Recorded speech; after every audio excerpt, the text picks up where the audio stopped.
Hello, everyone. This is another video on confidence intervals. This is for my Camden County College students. This is video number 3 on confidence intervals. Last week, we covered confidence intervals in section 6.1 and 6.2.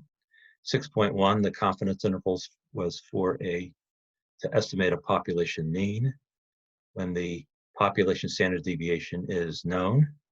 And then 6.2 was estimating a population mean when the population standard deviation is unknown.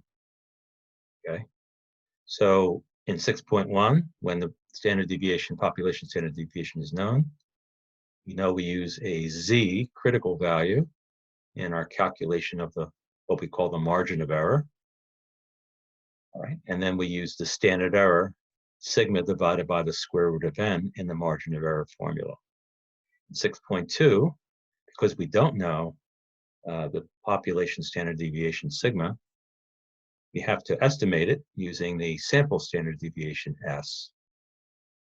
And our critical value is no longer Z, it becomes a T critical value, and our standard error becomes S divided by the square root of n. And then to create their confidence intervals, we take our point estimate, which is the sample mean, and we add and subtract the margin of error, which is the critical value times the standard error. So that's what we did in 6.1 and 6.2. In 6.3 today, we're going to talk about using confidence intervals to estimate a population proportion. So we have to define what we mean by that first, and then we'll determine how to estimate it using confidence intervals. Okay, so the first thing we're going to do is put you on share screen so you can see what's on my computer. All right, and we'll go to the textbook.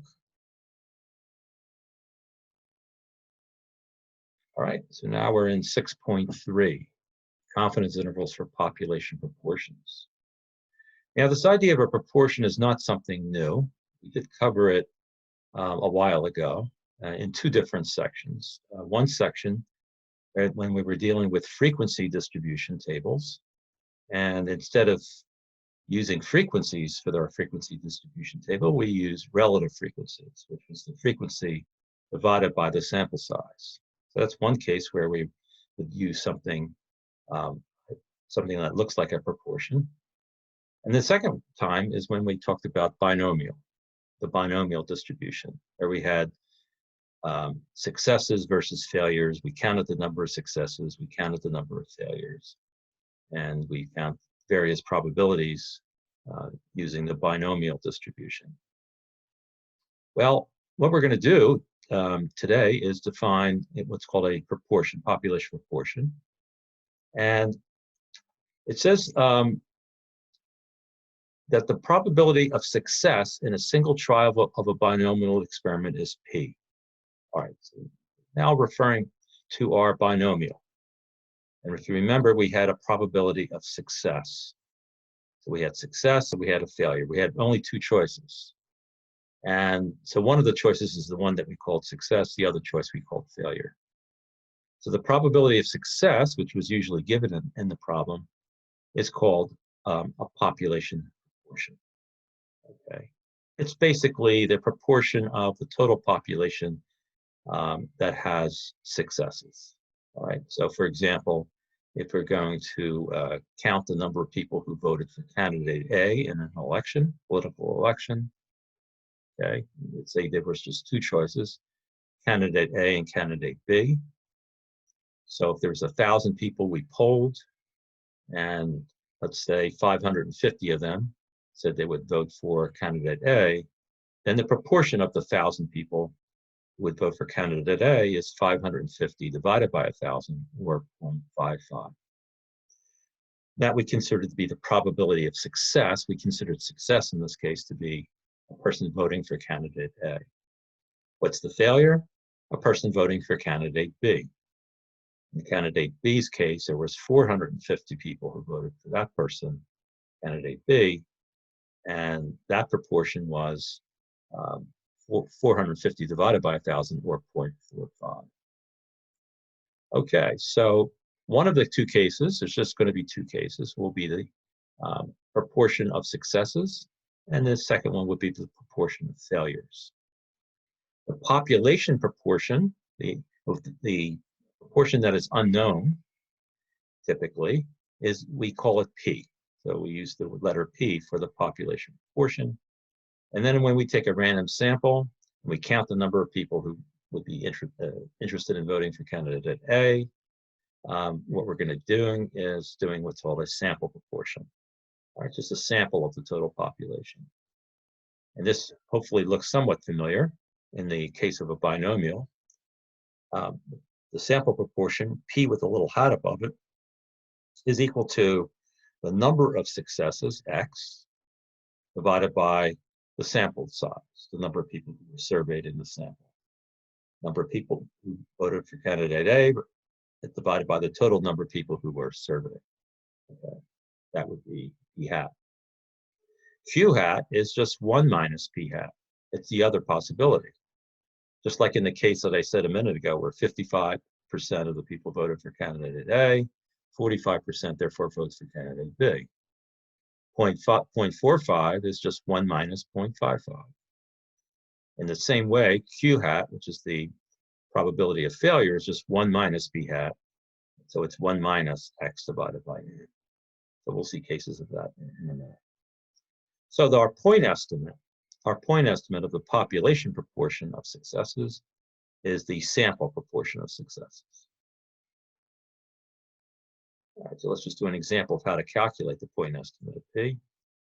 In a survey of 1,550 US adults, that's our sample size, 1,054 of them said that they used the social media website Facebook. Find a point estimate for the population proportion of US adults who use Facebook. Let's just find a point estimate. So what is the point estimate? It is the sample proportion.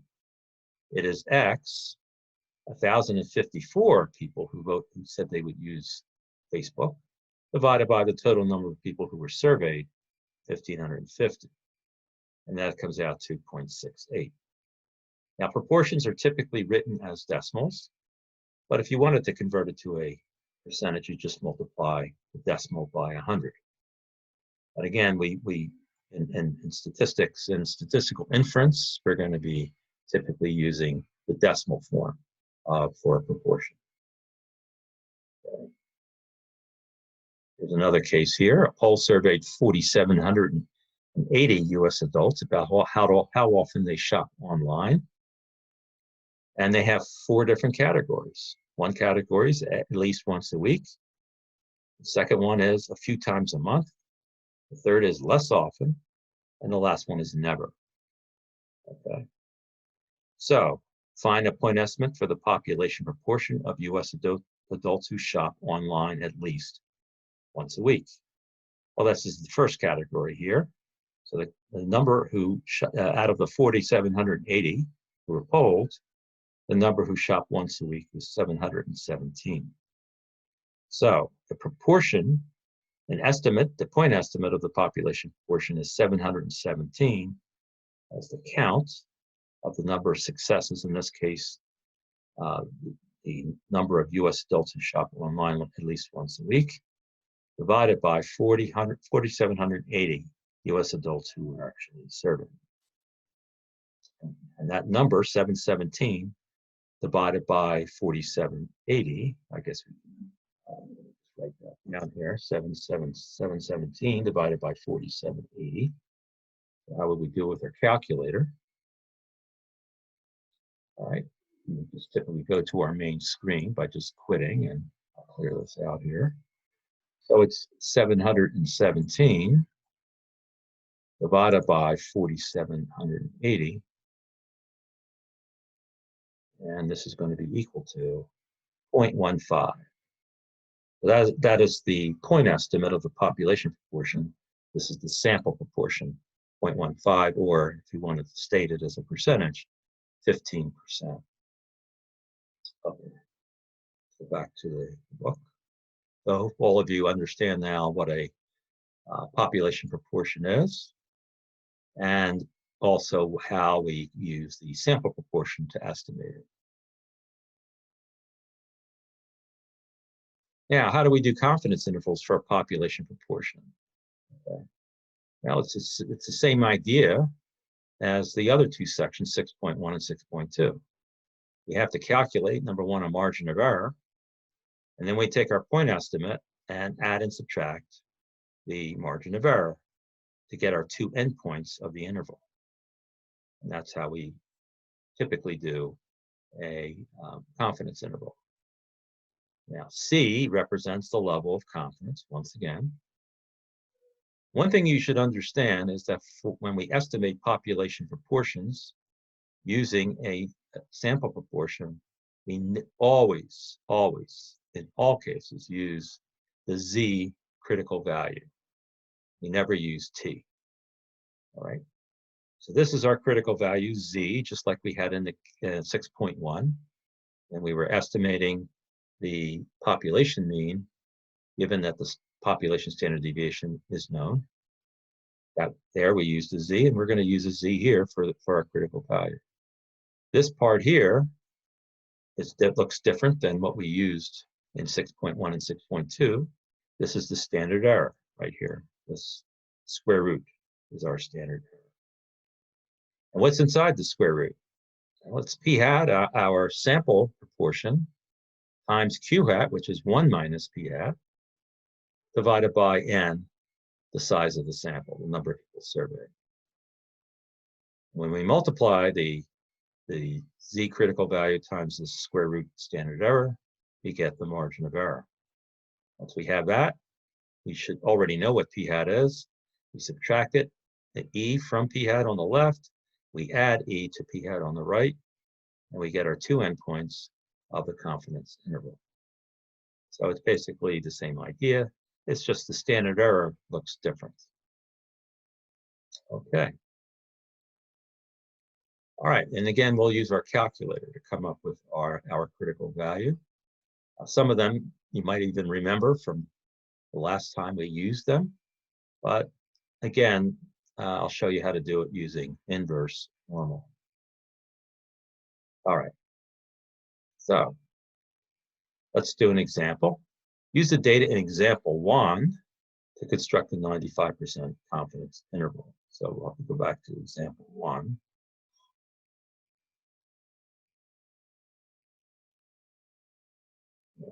And I think example 1 was the Facebook one, right? All right. Once again, when we took 1,054 and divided it by 1,550, our sample proportion was 0.68. So that's our p hat. Right? And what we want to now do is come up with a 95% confidence interval for the population proportion using this information. Using the information of what? Using the information that we know what the sample proportion is now. We calculated it. And what's the other thing that we need to know? Well, we need to know the sample size, 1,550. Now, here's something that is a little different for estimating population proportions versus population means.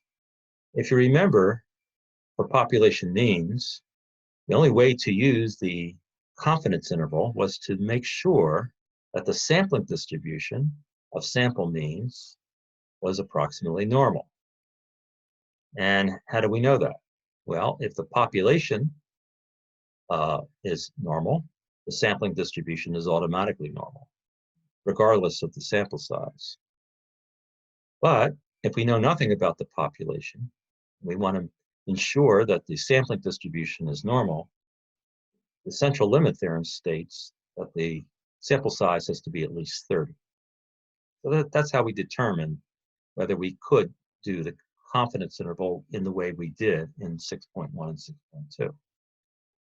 In 6.3, we use a different criteria to determine if we can use the normal distribution for the sampling distribution. And this is what we do. We take our sample size of the sample. In this case, there was 1,550 people surveyed. And we multiply it by p hat. In this case, when we multiply 1550 times 0.68, we get 1054. But here's the thing. NP hat has to be greater than 5. All right? And is it? Yes, 1054. So it's greater than 5. That's one criteria. The second criteria is that N times Q hat. Q hat, remember, is 1 minus P hat. That has to be, this product here, these two numbers have to be also bigger than 5. 1550 times 0.32 is 496. Well, that's well above 5. So this is the criteria for determining whether we can construct a confidence interval using normality, is we calculate these two products, N times P hat, N times Q hat. If they're both bigger than 5, then we can make the assumption that the sampling distribution of P hats is approximately normal. And we can then go ahead and use the normal distribution to come up with our confidence interval. All right. Now in this case, the 95% confidence interval, the C, the confidence level is 0.95. That's equivalent to 95%. And the critical value is 1.96. Now, how did we come up with that? If you remember, we used the inverse normal in our calculator. It is right here. So let's scroll back. Oh, the second one. Sorry about that.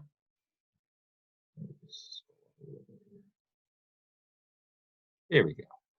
So if we let C is equal to 95, or 0.95, I should say 0.95 here.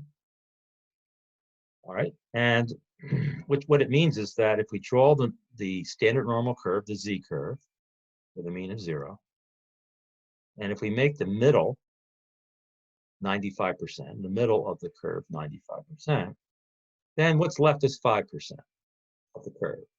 Half of it's to the left, 2.5% to the left, half of it's to the right, 2.5%. So to find this Z double star, which is the Z critical value, the positive critical value, we want to use inverse normal in our calculator. And the first thing that inverse normal asks for is the area, and it's the area to the left. Area to the left of this critical value. The area to the left is 1 minus the area to the right. It's 1 minus 2.5%, or 0.025. 1 minus 0.025. And then the mean is next, 0. Standard deviation's next, 1. And this is how we come up with 1.96. I believe when you actually calculate it on your calculator, it comes out to something like 1.95999, something like that. You round it to 2 decimal places, it's 1.96. Okay, go back to the book. All right, so that's where they came up with the 1.96 here. The margin of error is the critical value times the square root of P hat times Q hat divided by N. So it's going to be 1.96 times the square root of P hat. Remember, P hat is 0.68. Q hat is 1 minus 0.68, which is 0.32. And N is the size of the sample. There was 1,550 adults who were interviewed. So it's 1,550 in the denominator. This whole ratio is inside the square root. That's our standard error. Critical value times the standard error. You get approximately 0.023 when we multiply it. And that's our margin of error. How do we find the left and right endpoints of the confidence interval? The left endpoint is going to be P hat, which is 0.68, minus margin of error, which is 0.023. That comes out to 0.657, so that's our left endpoint. And then the right endpoint is P hat, which is again 0.68, plus 0.023, which is 0.703. So our 95% confidence interval, estimating the population proportion, P, is somewhere between 0.657 and 0.703. In other words, Inside this interval, we have 95% confidence that the actual population mean is in here. Remember what the level of confidence means. It means if we repeated this process over all possible samples of size n, and we calculated all the different using, and then we would have a list of all the p-hats. We could construct confidence intervals for each one of those samples. We would find with a 95% confidence intervals that 95% of those intervals would actually contain the population proportion. In other words, the population proportion would be within the the left and right endpoints, and 5% would not. So that's what we mean by 95% confidence.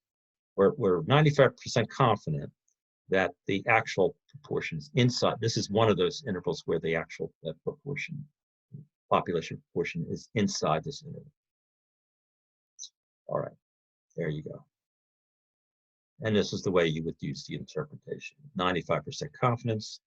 You could say that the population proportion of US adults who use Facebook is between, and again, in this case, since we're putting it in words, we can use percentage, 65.7% and 70.3%. Now, the try it yourself here says, why don't we construct a 90% confidence interval of the population proportion? All right, so let's go back to, it's the same problem, but we're constructing a 90% confidence interval for the same data, for the same data set. So the sample size is the same, it's the same data set. The proportion is the same.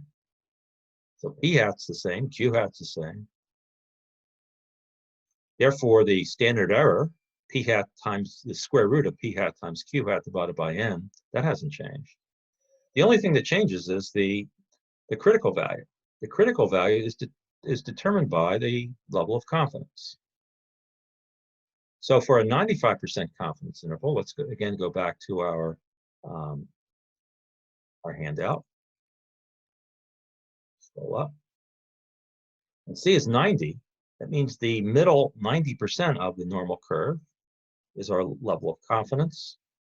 That leaves 10% left, half of it on the left tail, 5%, half of it on the right tail, another 5%. So therefore, the critical value, the positive critical value, and we want to find the area to the left of it, it's 1 minus the area to the right. So it's 1 minus 0.05, comma 0, comma 1. That's the mean standard deviation of our standard normal. And it's 1.645. We do it with our calculator. All right. So 1.645 is going to be the critical value. So what's going to be the difference here? We replace the 1.96 in our margin of error with 1.645. And when we do so, this margin of error is going to be smaller. Okay. So it's 1.645 times the square root of 0.68 times 0.32 divided by 1550. So let's actually try that with our calculator, see what we come up with. All right. So let's clear that out. So we're going to type in 1.645. And actually, if you want to, this might even be a better idea. Why don't we just calculate exactly the inverse normal for the critical value. So let's go down to inverse normal, hit enter. And actually, that's not inverse normal, so let's clear that out. Sorry about that. All right, here's inverse normal, option number 3. All right, the area to the left, if you remember for a 90% confidence interval, the area to the left is 1 minus 0.05. We'll say 1 minus 0.05. Okay. Scroll down, hit enter, there again. And if we round it to 3 decimal places, that's where we get 1.645. But this is the exact answer right here. You might as well use it when we're calculating our margin of error. All right, so we're going to just hit the multiplication key, which will allow us to take that number that we just calculated and multiply it. What are we going to multiply it by? The square root, right? Because that's going to be our standard error. What is our point estimate for the proportion? It's 0.68. So 0.68. That's p hat. Q hat, which is also 1 minus p hat, is going to be 0.32. So we're going to say multiply by 0.32. And then we're going to divide by the sample size, 1550. All right, hit enter, and there's our margin of error.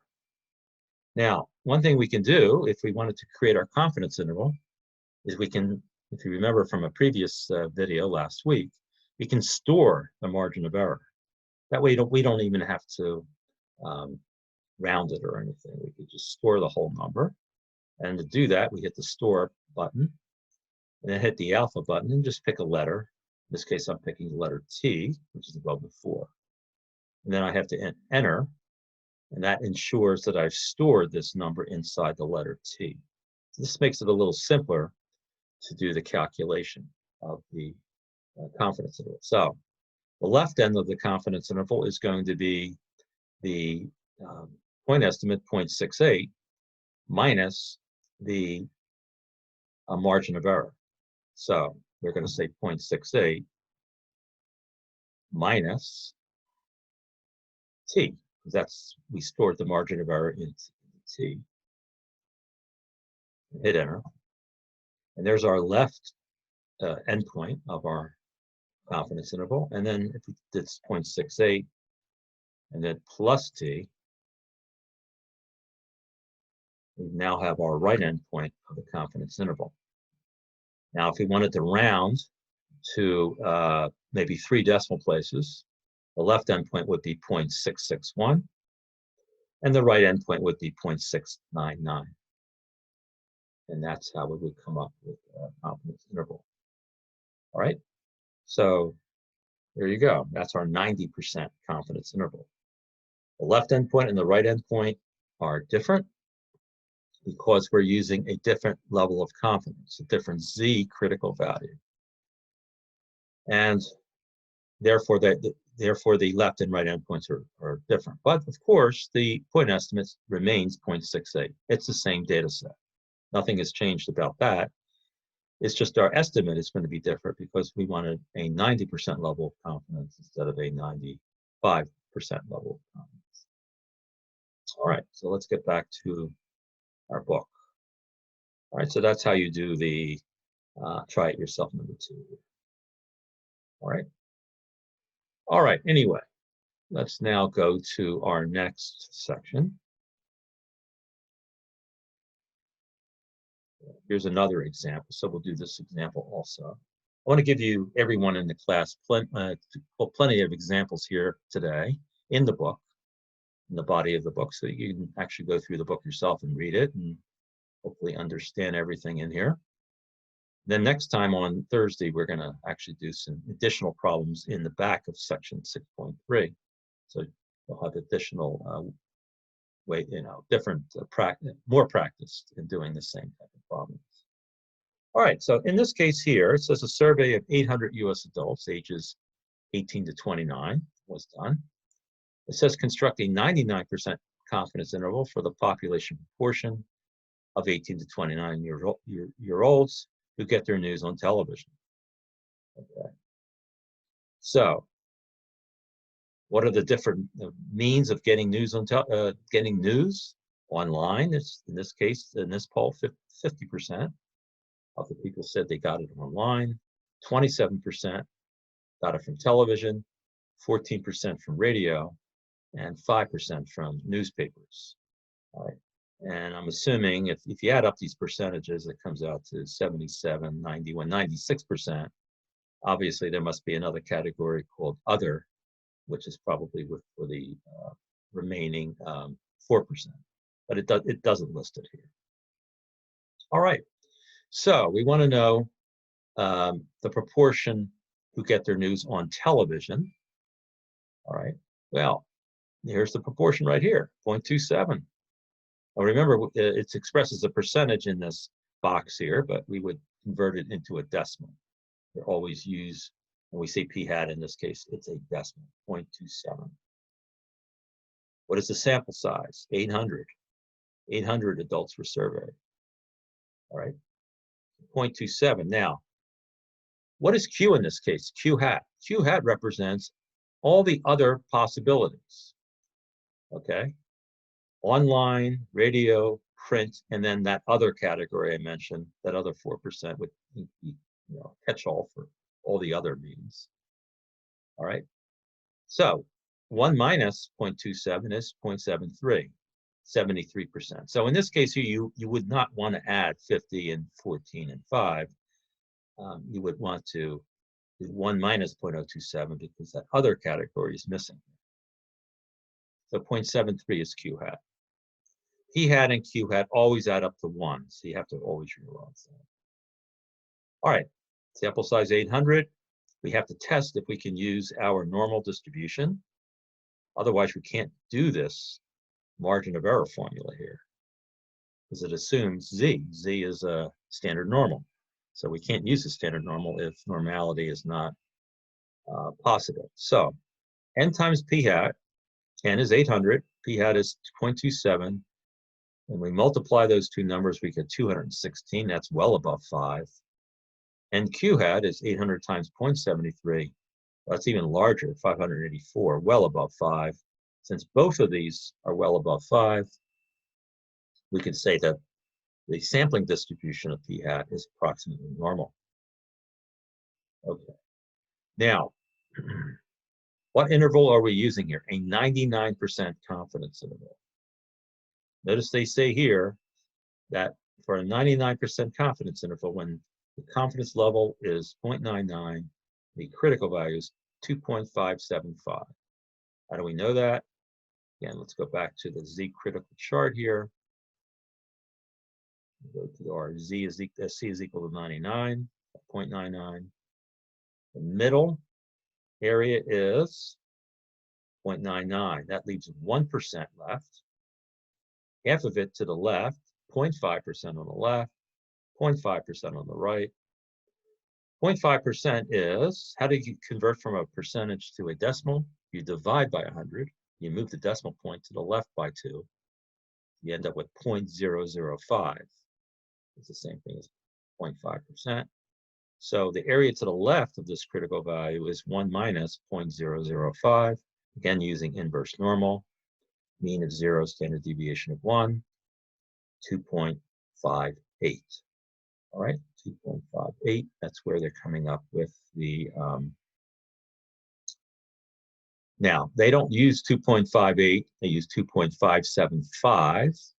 I rounded in the handout, I rounded it to 2 decimal places, and they're rounding it to 3 decimal places. So this is a little more exact. So we'll go ahead and use 2.575 in our margin of error formula. That's our critical value. Again, p hat is our point estimate, 0.27. That's Q hat is 0.73, and the sample size is 800. All inside that square root. When we multiply these numbers together, we get approximately 0.04. 0.04.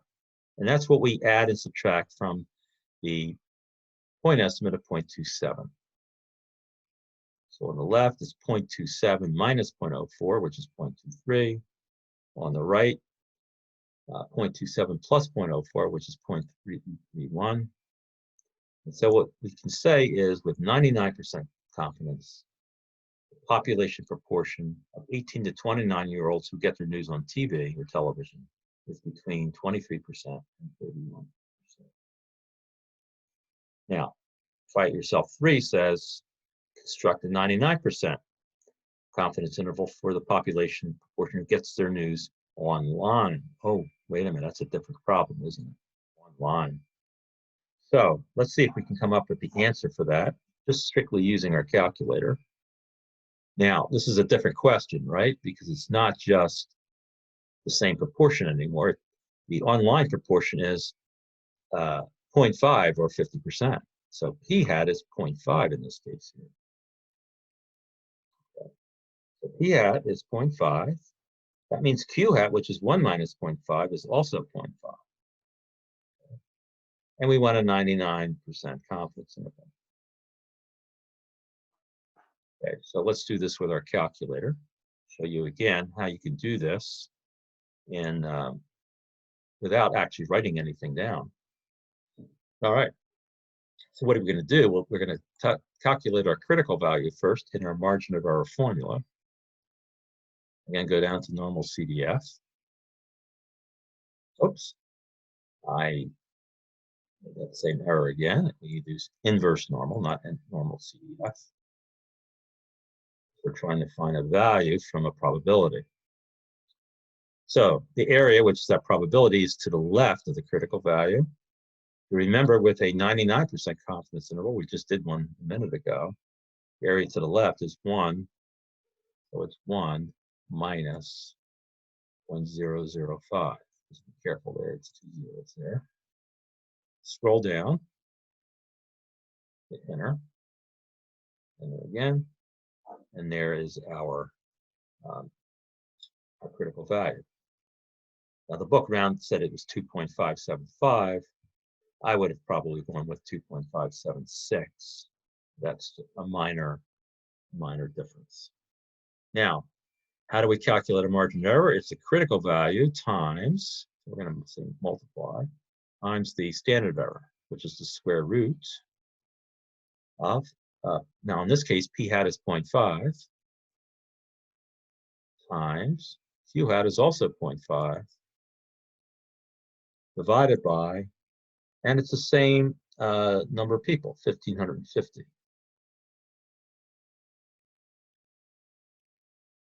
Okay. 1,550 people. Let's just go back and double check that. I'm pretty sure that is this. Nope, no, it's a different problem. 800 people. So I'm glad I went back and checked. Should always do that, double checking numbers. So the sample size in this case is 800, not 1,550 was the previous problem. So glad I checked. Oops, I guess I'll have to do it again. So times 0.5 divided by 800. There we go. Hit enter. And there's our margin of error. Now again, if you're going to do this whole thing on the calculator, you could store your margin of error hitting the store button. Again, I'm going to store it in T. Whatever was in T before will be replaced with this new number. And now I'm going to take our point estimate, which is 0.5. And I'm going to subtract the margin of error, which is stored in the letter T. There's our left endpoint. And again, I'm going to take my point estimate 0.5. I'm going to add the margin of error, which again is in T.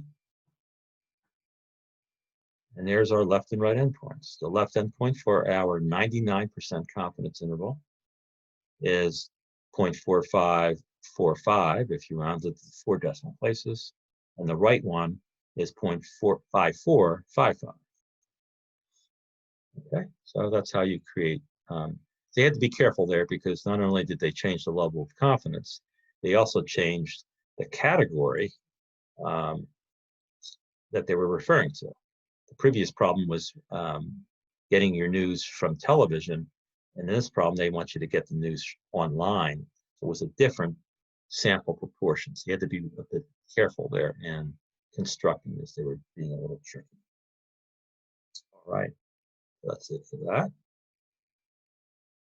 All right, so one more topic today, and then we'll be done. If you remember in 6.1, one of the cases that one of the problems we were looking at is determining a minimum sample size before we even do any study. In other words, we have a research study in mind, but one of the things we have to determine up front is the number of people to survey. So the whole thing is that we don't want to just guess at it. We want to come up with a number in a scientific, systematic manner. And how do we do that? Well, we use our margin of error formula, And we come up ahead of time, before we actually do the research, before we collect the data, come up ahead of time with our level of confidence that we want.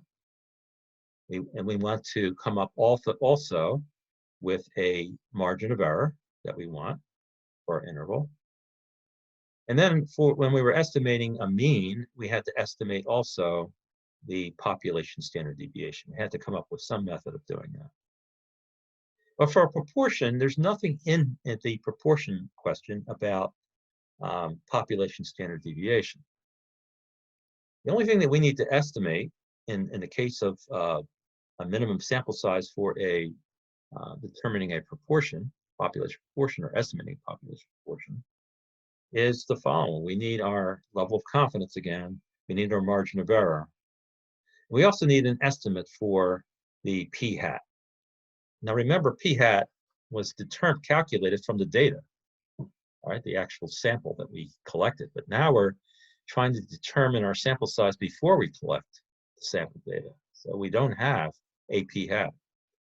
So either the problem that's given will give an estimate of p-hat, maybe from a previous study or studies, or if there is nothing at all mentioned about an estimate for p-hat, the question is, what do we use? And the answer is, we use 0.5. So if no information is given about p-hat, then when we want to answer a question like, what is the minimum sample size for the study that we're going to be doing? For p-hat, we need to use, we can use 0.5 if there's no estimate given. All right. So where do they get this formula here for the minimum sample size? They got it from our margin of error formula. If you go back to the margin of error formula, let's just go back 1 or 2 pages here and find it. Here it is right here. E, z times the square root of p-hat times q-hat divided by n. What we're doing is solving for n in this equation. So because the n is inside a square root, algebraically what we're going to do is square both sides and then solve for n. And when we do that, we end up with the following formula. P-hat times q-hat times, in parentheses, the square of the z critical value divided by the margin of error. So to find n, we simply plug in the numbers. If p-hat is given, and an estimate of p-hat is given in the problem, we just plug it in here. We take 1 minus it and plug it in for q-hat. And then the level of confidence will be given in the problem. So we take that and determine what the critical value is, z. And then the margin of error will also be given. And if you remember, maybe you don't, but if you remember from 6.1, it was a video that I did last Tuesday. In a problem, typically the margin of error is given right after the word within. If you see the word within some number, then that number is the margin of error. All right, so let's just actually do an example so you can see how it works. All right, so suppose you are hired to run a political campaign and you wish to estimate with 95% confidence the population proportion of registered voters who will vote for your candidate. Your estimate must be accurate within, see that word? 3%. There's our margin of error of the population proportion. Find the minimum sample size needed when, number 1, no preliminary estimates available. All right. And number 2, a preliminary estimate gives p-hat to be 0.31. All right, so let's look at these two cases. Case number 1. Let's assume you have no preliminary estimate and you want to use this formula to calculate the minimum sample size. Well, you know your level of confidence is 95% or 0.95. And if you remember, the z critical value is 1.96.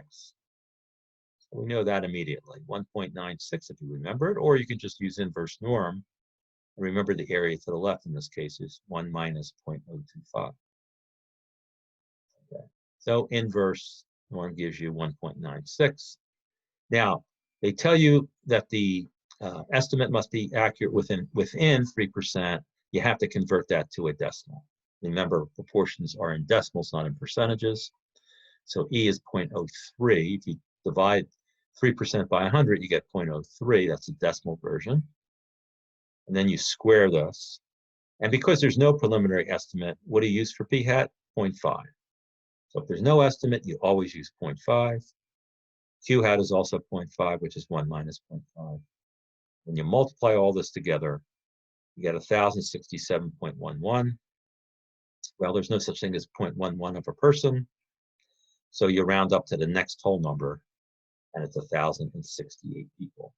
So what we just determined was we need a minimum of 1,068 people to survey so that we can get a confidence interval that's that has a level of confidence of 95%, and we can ensure that the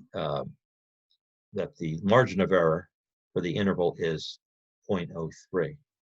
Okay, and so if you wanted more, you wanted to survey more than 1,068, great, you can do that.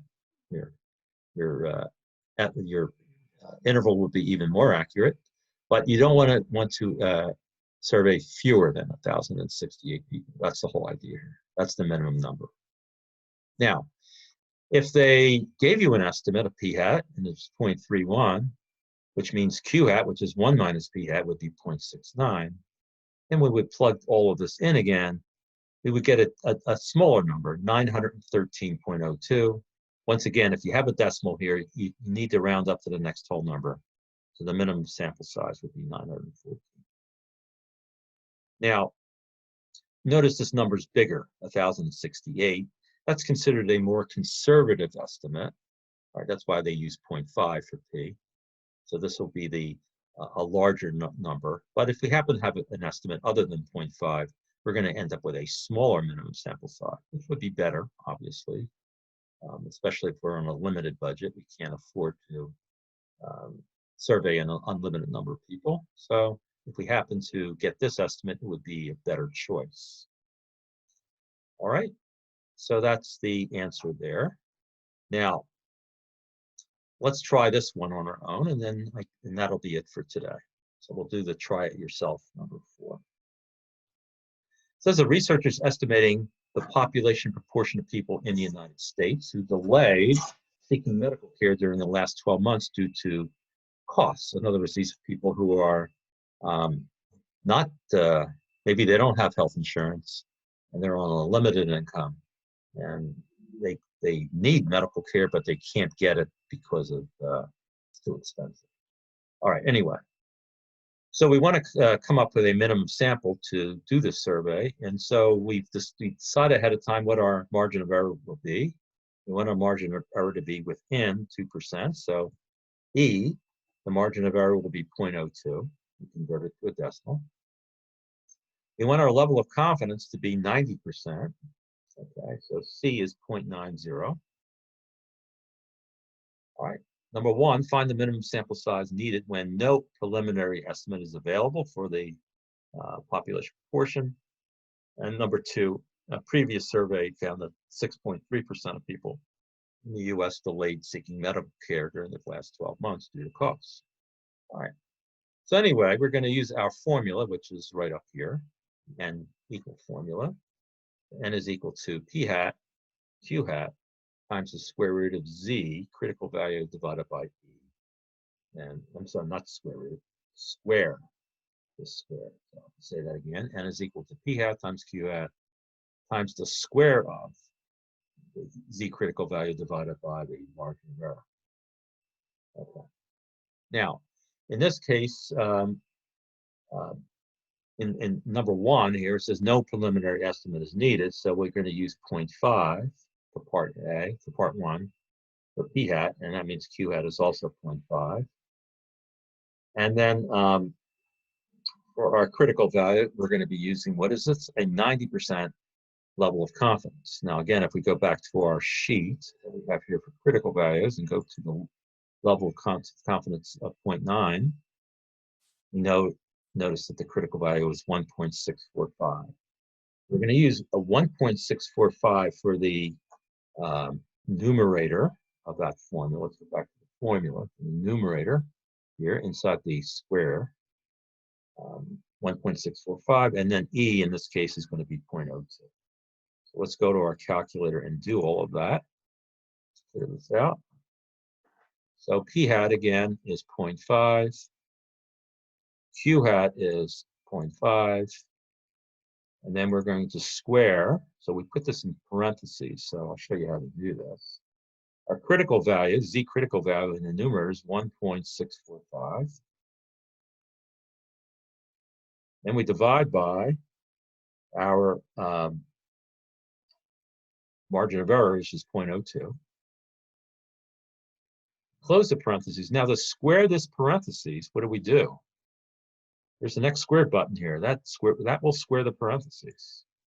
And that's pretty cool. So there's our formula. This is P hat, this is Q hat, and this is the square of Z critical value divided by the margin of error. We hit enter. There is the N, 1691.265. If we end up with a decimal here, we have to round up to the next whole number. So our sample size, minimum sample size, is 1,692 people need to be surveyed. All right, and that's our conservative estimate because we don't have a preliminary estimate for P hat. All right, let's go back to the problem. What if we found that P hat is 6.3% of the people below? That's our point estimate.